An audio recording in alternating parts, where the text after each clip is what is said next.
Backrider nga ginang patay humanaligsan og truck sa Davao City. Alang sa kumpleto detalye, katropang Marvin Ibano. XFM Report.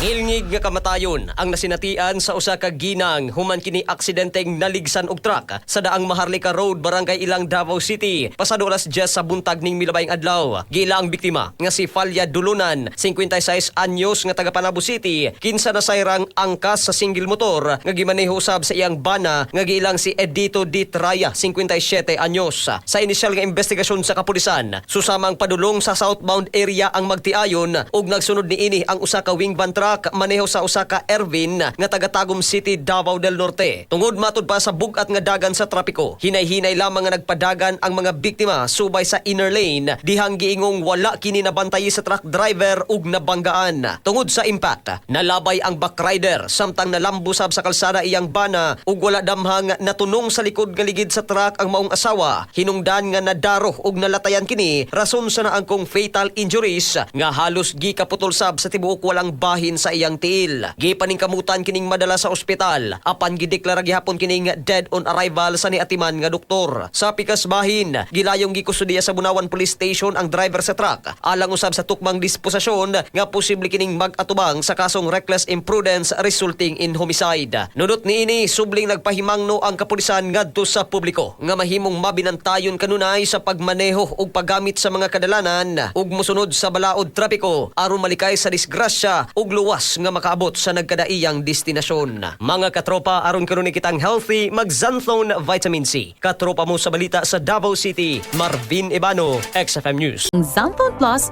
Coffee Mix. Ang kape nga mopanormal sa pagpagawas og hormone sa kalawasan. Mapalit sa mga butika sa inyong lugar.